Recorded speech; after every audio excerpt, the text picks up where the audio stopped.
নমস্কাৰ বন্ধু বান্ধৱীসকল, আপোনালোক সকলোকে পুনৰবাৰ মোৰ চেনেল এডি ইনফৰমেশ্যনৰ অন্য এটা নতুন ভিডিঅ'লৈ স্বাগতম জনাইছোঁ।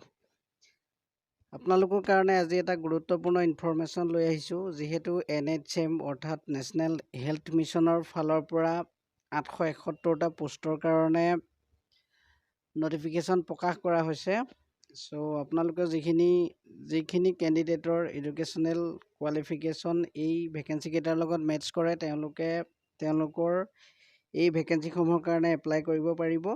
চ' এই যিটো এডভাৰটাইজমেণ্ট এইটো প্ৰকাশ কৰা হৈছিলে 30 জুলাই তাৰিখে, আৰু ইয়াতে দিয়া আছে এপ্লিকেশ্যনৰ লাষ্ট ডেট দিয়া আছে 20 আগষ্টলৈকে হ'ব আপোনালোকৰ। আৰু ইয়াতে দিয়া আছে National Health Mission Assam has released an advertisement for the recruitment of 871 vacancy for engagement on contractual basis. Interested and eligible candidates may apply online. So contractual basis hobo ei sakori keta apnalokor. So apnaloke interested hole apply koribo pare. Aru bibhinno dhoroner post ase, yat category wise post khomo dia hoise, aru প্ৰত্যেকটো কেটেগৰীৰ কাৰণে আপোনালোকৰ qualification বেলেগ বেলেগ হয়। চ' আপোনালোকে এবাৰ ডিটেইলছত এই এডভাৰটাইজমেণ্টটো চাই ল'ব নিৰ্দিষ্ট ৱেবছাইটত গৈ। চ' তেতিয়া আপোনালোকে ভাল ধৰণে বুজিব পাৰিব। ইয়াতে নাম্বাৰ 1 ডেণ্টেল চাৰ্জনৰ দিয়া আছে। ডেণ্টেল চাৰ্জনৰ 33টা পোষ্ট আছে, আৰু ইয়াত এডুকেশ্যনেল কোৱালিফিকেশ্যন দিয়া আছে BDS degree from A recognised dental college and registered with Assam state dental council. আৰু ইয়াত এজ লিমিটটো দিয়া আছে 45 years। এইটো 2022 চনৰ 1 এপ্ৰিললৈকে আপোনালোকৰ 45 years হ'ব লাগিব, তেতিয়ালৈকে কৰিব পাৰিব, মানে লাষ্ট আপোনালোকৰ 45 years। আৰু ইয়াত চেলাৰী কথা দিয়া আছে আপোনালোকৰ 30,500। ঠিক তেনেধৰণে গোটেইবিলাক পোষ্টৰ কাৰণে আপোনালোকক ডিটেইলছ দিয়া আছে। ANMৰ কাৰণে আছে আপোনালোকৰ 106টা পোষ্ট, আৰু তাত educational qualification ANM nursing course passed from any nursing school recognized institution and registered with Assam Nurse Midwives and Health Visitors Council। ANM course pass কৰা হ'ব লাগিব। ANMত এপ্লাই কৰিবৰ কাৰণে আপোনালোকে ৰিকগনাইজ নাৰ্ছিং স্কুল বা ইনষ্টিটিউটৰ পৰা। আৰু এজ লিমিটটো ইয়াতো দিয়া আছে। আপোনালোকৰ চেলাৰী কথা দিয়া আছে 16,500। ঠিক তেনেধৰণে ষ্টাফ নাৰ্ছৰ কাৰণে আছে, আৰু আপোনালোকৰ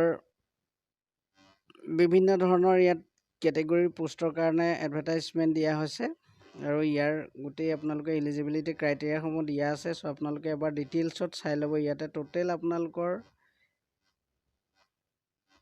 51টা কেটেগৰীত পোষ্ট ওলাইছে, আৰু এই গোটেইকেইটাৰ কাৰণে এলিজিবিলিটি ক্ৰাইটেৰিয়াটো বেলেগ বেলেগ। চ' আপোনালোকে এবাৰ ভাল ধৰণে এডভাৰটাইজমেণ্টটো চাই ল'ব, তেতিয়া আপোনালোকে ডিটেইলছত গম পাই যাব।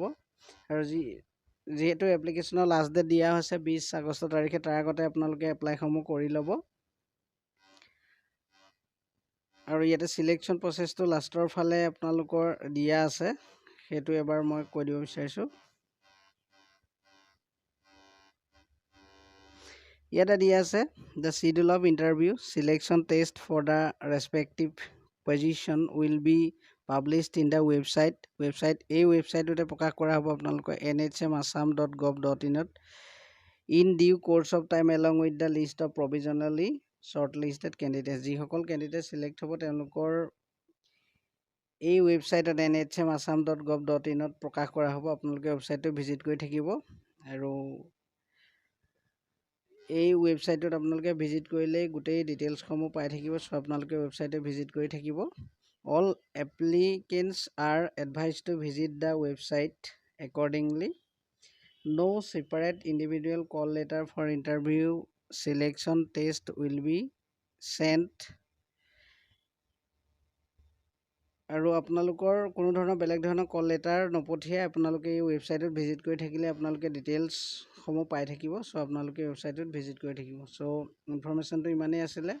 আপোনালোক যদি ইণ্টাৰেষ্টেড হয় তেতিয়া এই পোষ্টকেইটাৰ কাৰণে আপোনালোকে এপ্লাইসমূহ কৰি দিব। আৰু লাষ্ট ডেট যিহেতু গম পালে আপোনালোকে 20 আগষ্ট। চ' ভিডিঅ'টো ইমানেই আছিলে। আপোনালোকে যিমান পাৰে আপোনালোকৰ বন্ধু বান্ধৱ সকলোলৈকে ভিডিঅ'টো শ্বেয়াৰ কৰক, যাতে সকলোৱে পায়। আৰু আপোনালোক যদি মোৰ চেনেলটো নতুন হয় তেতিয়া চেনেলটো ছাবস্ক্ৰাইব কৰি